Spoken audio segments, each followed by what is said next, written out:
आजची आपली गोष्ट आहे भोजनाचे निमंत्रण. दामू नावाचा करकोचा आणि सोमू नावाचा कोल्हा एकमेकांचे चांगले मित्र होते.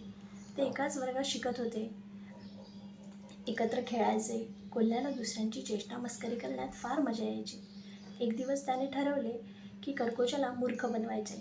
दुसऱ्या दिवशी कोल्ह्याने करकोच्याला आपल्या घरी जेवणाचे आमंत्रण दिले आणि म्हणाला, मित्रा, आज रात्री माझ्या घरी तुला मेजवानी आहे, तेव्हा जरूर ये.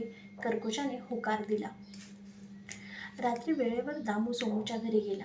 थोड्या गप्पा गोष्टी झाल्यावर कोल्ह्याने 2 पसरट ताटांमध्ये स्वादिष्ट सूप आणले. ताट पसरट असल्यामुळे करकोचा ते सूप पिऊ शकला नाही, परंतु सोमूने सगळे सूप पिऊन टाकले आणि तो दामूची चेष्टा करू लागला. करकोच्याला कोल्ह्याची चाल लक्षात आली. त्याने सोमूला चांगला धडा शिकवण्याची योजना मनात आखली.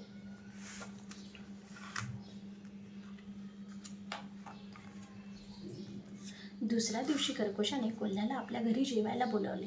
त्याने उंच सुरेत मासे शिजवून आणले. करकोचा आपल्या लांब चोचीने माशांचा आस्वाद घेत होता, परंतु कोल्ह्याची भूक त्या माशांच्या वासाने खूप चाळवली जात होती. त्याच्या तोंडाला पाणी सुटले होते, परंतु तो आपले तोंड त्या सुरेत घालू शकत नव्हता. अशा प्रकारे कोल्ह्याला चांगली शिक्षा मिळाली. त्या दिवसापासून कोल्ह्याने दुसऱ्यांची चेष्टा करणे सोडून दिले. तर ही होती आपली आजची गोष्ट,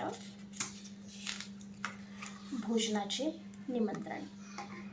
थँक्यू.